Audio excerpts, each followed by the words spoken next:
Grover Norquist is here. As the story goes, in 1985, President Reagan asked him to found a nonprofit group called Americans for Tax Reform. Their opposition to tax increases of all kinds is embodied by that famous pledge signed by virtually every Republican lawmaker in Washington promising not to raise taxes.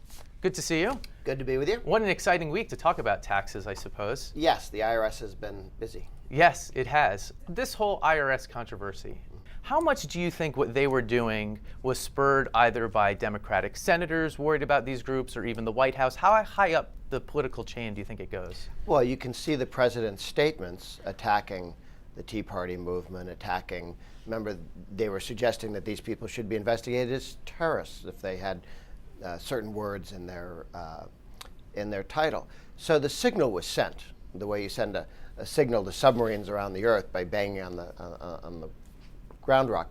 And that was Obama, you think, banging? Obama and everybody around him. The larger question here, or the reason they got involved, is this issue of the 501c4 groups that some people say are not meeting their social welfare standard if they're supposed to qualify as a 501c4. And you saw Priorities USA on the Obama side and Crossroads GPS on the GOP side using this distinction. It's a distinction your group uses. And so I think some fair-minded people would say you have a group founded by, or at the request of President Reagan. You guys have a pledge that is 99% signed by GOP folks. I don't think you've ever supported a Democrat. Why isn't that a political organization? Well, it's a policy organization. We say we oppose tax increases. If you oppose tax increases, work with us. And there are left of center groups that are C4s that want to promote left-wing policies, and they do the same thing. So they're not partisan, but they're certainly policy organizations. You don't think Priorities USA is a partisan left-leaning organization? To tell you the truth, I don't know what Priorities USA is, but I know there are groups that are left of center that are C4s. Crew is probably a C4, and that might as well is an arm of the Democratic Party.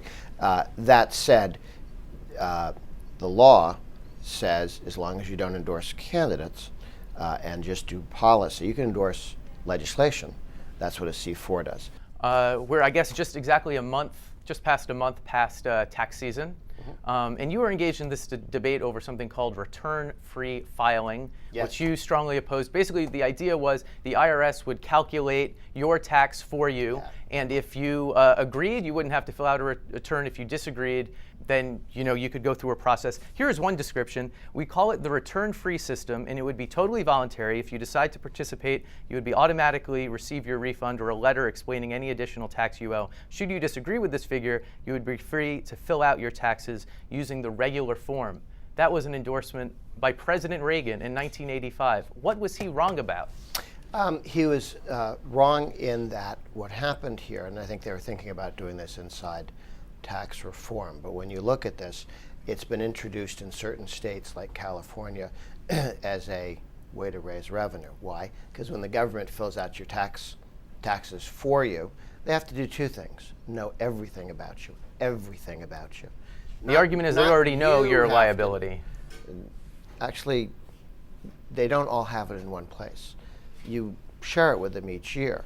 But this idea that the government will fill out your taxes for you, and then if you want to fight City Hall, you're invited to get in line. Well, we now know that the IRS will be screwing people on a political basis, and if they'll be sending Republicans bigger bills than Democrats, and Tea Party people bigger bills than that. And when you send it in, they'll wait 2 years to return your phone call, which is what they've been doing, not what they might do, what we know the Obama IRS has done to people on a political basis. This idea of the government filling out your tax forms is dead because of this IRS corruption. This can never happen now because we know what I might have told you 2 months ago. Look, here's what I fear.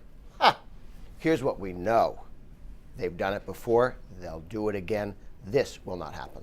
One of the other big opponents of that idea was Intuit, the makers of TurboTax, which obviously does well when they help us fill out our returns. Have they made any donations to your group? Intuit? Yeah. I don't know. What I've worked with Intuit on is in California, they offered to provide free software to poor people in California. Okay. Yeah, and obviously your answer can just be, I don't want to say, but they are a contributor or they aren't a contributor? Oh, well, ATR doesn't release our contributors. And you don't have to because you're a Legally, 501. it's 501c4, yeah. But since all we do is oppose all tax increases, it doesn't really matter who contributes. But that kind of ties the two things together, doesn't it? The concern that some of these groups are using this status because they don't want to disclose their donors, even though they're doing political activity.